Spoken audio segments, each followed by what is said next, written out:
Hey guys, it's Jessica, and I wanted to hop on here really quick and share a little bit about trying to get myself back organized for upcoming craft fair season. I know in the past I've talked about the one craft fair I do that's really big. It's 5 days long.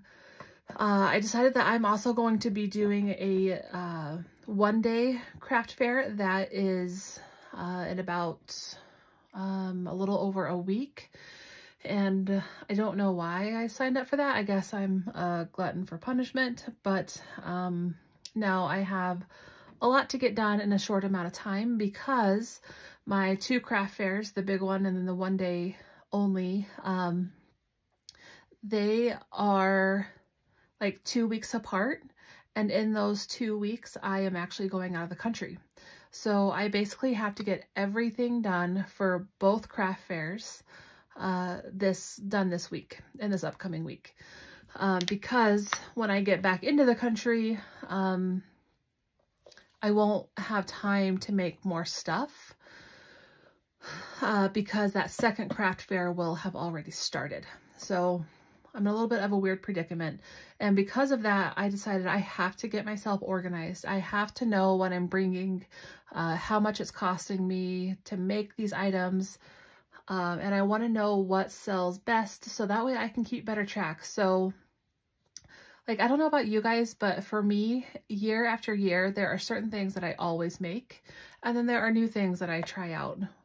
But the problem is I don't always remake those new things, or I forget what I made, or let's say I made a new thing and it didn't sell well and I kind of forgot about that, so I make it again. I just don't keep as good track as I would like to. And honestly, the one thing that I have come to rely on is going back and watching my old like recap videos. So that's been really helpful, but I also wanted to like be a little bit more in depth. So I came up with this craft fair organization packet that I made just to keep myself on track. So it's supposed to be in this binder.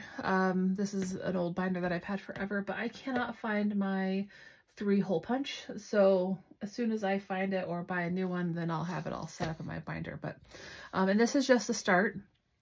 Hopefully as I get more into this and get my things prepped and organized, I'll still be sharing this and I'll show you how more in depth I get and whatnot. So the very first thing I made was this craft fair prep checklist. So what I did was I put 2 sections on this page because a lot of us who do craft fairs, you tend to do more than one. So I am keeping track of what the name of the craft fair is, the location, who's my point of contact, did I pay the booth fee, and I just made a note to myself of when I paid it, and then those things that I need to accomplish, because as you guys know who do craft fairs, no one craft fair is the same, right? Sometimes they want things labeled a certain way. Sometimes they have centralized checkout, so you have to have a booth number. Sometimes you just have to be at your booth the entire time. So for example, these two, the one-day booth, the one-day craft fair, I have to be at the booth and I'm responsible for collecting my own fees and charging and all that. The 5-day long festival is a centralized checkout. So all of my things have to be labeled with my number and the price, and I have no control and or input on the checkout process. They do all of that for me. So it definitely has some positives and negatives when they do that. But because these two craft fairs are so very different, then my checklist and things I need to accomplish are going to be very different. And that is just an extra page. And then what I decided to do was do an inventory list for the first craft fair versus the 5-day long craft fair. And the idea behind this is I want to keep track of how many items I'm going into each craft fair with and how many I am ending up with at the end of the craft fair. So that way I can keep track, and I can also compare the two, like which sold better at one, is there something that's not selling at either and I just need to like stop bringing, or maybe like set up a clearance basket, something to get rid of the stuff. What I'm keeping track of here is the item name, like what I'm calling it, how much I'm selling it for, how many I am starting out with, the sales, and then how many I'm ending up with. So this sales column, the idea behind this is that when I am manning my own booth, then every time I sell something, I can keep track of it with, what do you call it, like scratch marks or Roman numerals or whatever.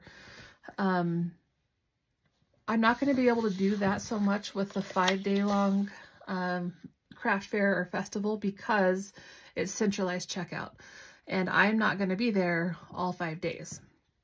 So I'm gonna have to figure out a different way to keep track of my inventory for that one. And what I'm thinking I will do is break it up into days and kind of do like a count on the days that I'm there. If you have a better idea on how I can do that for the 5-day long one, let me know. And then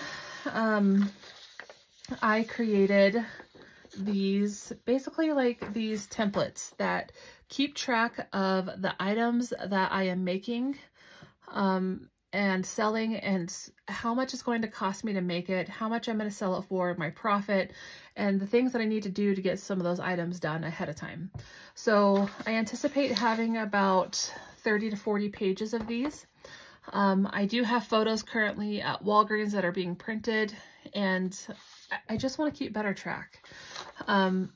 So that way, you know, especially like as I do these videos and you guys ask like, hey, what did you use here?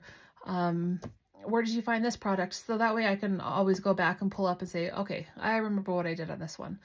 If you're like me, I do so many different projects that I can't always keep track in my mind of where I got what. So this is to keep better track of that. So a little bit up close here. So for example, on this Santa certificate that I make and I've posted about in a few videos, what I'll keep track of here is, okay, so to make these, I use a stamp set from Paper Tray Ink. I use ink pads, I use envelopes, cardstock, and a bag to put it in, right? So I will keep track of each of those things individually. I probably won't account for the cost of my ink. I feel like that's kind of a negligible cost. Like I have the ink anyways. And I don't know really how you would calculate the cost on that. But those things that I am going to be calculating, I'm going to figure out how much does it cost for the item itself, and then how much does it cost to like per use. So for example, if I buy a box of envelopes, I will keep track of, okay, the box was $6. Well, there's a certain amount of envelopes in the box, so I know that each envelope is only maybe 10 cents. So that way I can really drill down to the cost per item that I'm making. So once I figure out the total per item, I'm then going to figure out how much I want to sell it for, and then I can subtract those two and figure out my actual profit per item.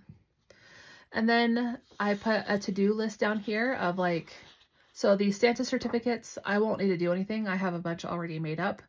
But for other projects that I have going on, then I can say, okay, I still need to paint, or I still need to seal, I still need to package, I still need to label, I still need to, whatever the case may be.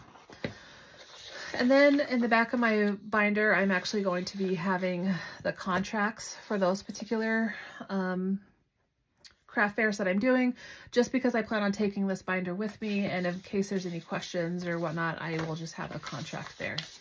So that is it for my video. I've been thinking about putting this craft fair prep package on my Etsy, but I don't know yet, and I haven't done it yet. But if you have any questions, anything else that you think would be beneficial in this prep package, let me know. And thank you so much for being here.